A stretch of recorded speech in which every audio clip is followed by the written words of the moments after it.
Hey everyone, it's Richard Metal Fan here, bringing you guys a brand new 2022 album review. Been a while since I did any album reviews, but I'm back with a brand new one. And as you can see by the title today, we're going to be talking about one of my most anticipated albums from 2022, and it's from one of the best bands in the Swedish death metal scene.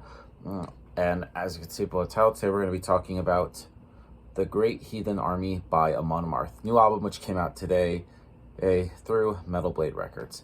Now, for those of you who aren't familiar with Amarth, I'm pretty sure a lot of you are aware of them. I don't really need to go much into detail with these guys. Been around since the early 90s. One of my all-time favorite bands. They've been putting out albums since their debut album, which came out in 1998, entitled One Cent from the Golden Hall. And then they put out other classic albums, such as Versus the World, Fate of Norns, With Odin on Our Side, Twilight of the Thunder God. And this overall marks the band's 12th full-length album, and this follows up their previous album, which came out in 2019, called Berserker. In my honest opinion, does the Great Heathen Army live up or exceed what Berserker has? In my honest opinion, I think it has, for the most part. I just think the band just steps up their game a lot. And one thing to note is just the production on this album. Amon Amarth definitely has some really great production. Just everything is where it needs to go in the context of the songs. And then the vocal work from Johan Hegg. I think Johan Hegg's vocals have just gotten a lot more powerful and a lot more heavier and brutal. It just has that just sheer aggression in his voice. You could definitely feel it in the songs. The guitar work on this album is pretty tight. Johan Soderberg and Olavi Mekonen's guitar playing is tight. The riffs they come up with are great, and just the lead playing. And overall, I just love like the way they harmonize just together is great. The bass on this album is a little bit audible from Ted Lundstrom. You could definitely hear the bass a bit. And the drumming wise, in my opinion, one of the most underrated drummers in metal, Jokke Wolgren, if I'm pronouncing his name right. I just think the drums on this album are really tight. And so, without further ado, let's dive into this album track by track. Now, starting things off is Get in the Ring, which is, I believe, the first single from The Great Heathen Army. Now, this song was released back in like early June, and this pretty much, I think, sets the whole mood and the whole tone for the album. And I think it's a great way to start off this album. It has like the band's like gritty Viking image with more of a apocalyptic future setting. With always kind of reminds you of something from like Mad Max, and it's just a really great way to start off this album. Just like, and you could even tell. And I saw in the music video, it also features current AEW wrestler Eric Redbeard, I believe. Even he's like a huge metal guy. And overall, I just love like just the song is perfect. It has very cinematic visuals, some really great dueling guitaring harmonies, and pummeling music that just really just makes it a great song overall. And then we move on to the title track of the album, The Great Heathen Army. And I feel like this is just the tip of the iceberg that we've heard so far, and it has a ground shaking stomp.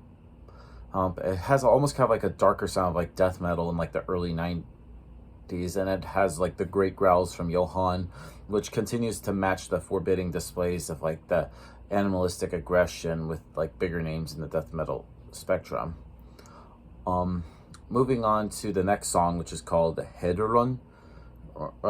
I think Hederon is just proves no less gigantic in stature, but leans a bit more heavier on sort of like the other side of like the Swedish death metal, like the Gothenburg bands like At the Gates and Dark Tranquillity, bands like that with more of a folky character, which kind of vivifies sort of like the explicit Viking themes that are shown. And I just think it's a great song.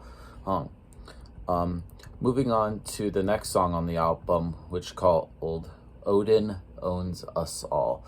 Now, this song is a pretty rapid paced song, and it also has a bit of a thrash metal vibe to it when I first heard it. And I think it's a really good song. I don't know, it just sounds like more recent death metal, like from like older death metal bands like Cannibal Corpse. Has that kind of really good sound. Moving on to Find a Way or Make... I can't even speak today. Find a Way or Make One. Now, this pretty much hits all marks with a very mid-paced banger, but also showcases more of the lead guitar work that Johan Soderberg and Olavi showcase.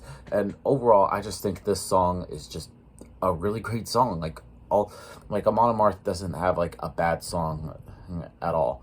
And then we move on to Dawn of Norsemen. Now, Dawn of Norsemen, wow. This pretty much has almost another great hint of like great melodic death metal, almost kind of like showing like a few like influences from like the Finnish melodic death metal, like Insomnium and Adium Gadrium, with a great bridge. It almost sounds very atmospheric at the song's like center, and it has a really great image of like a campfire in the frostbitten north with a relentless bombardment of like riffs. Then we move on to Saxons and Vikings, which is really hitting all the right musical notes. And this song I heard also has a guest appearance from Biff Byford of the Almighty Saxon, which is a really interesting distinct guest appearance, considering they're like Saxon and Amon Amarth are just kind of like two separate sounding or different sounding bands. It's just really good song, and it pretty much brings like a, I don't know, just shows like the things between like the Norse and the Britons, and they both of them just come out really great. Moving on to Skagool Rides with Me. Really great song. I think it just really just mid-pacing, very groovy. And then the last song on the album, which is called The Serpent's Trail, which I think is a really great way to end this album, just end everything all on a high note, just wrap it all up with a bow. Now overall, The Great Heathen Army by Amon Amarth, another solid addition to their discography. So if I had to give this album a score, I'm going to give The Great Heathen Army by Amon Amarth a solid 9 out of 10. So yeah, that's my review of the album, guys. Let me know in the comments what you guys think about it, and I'll see you all in the next video. And as always, keep it metal.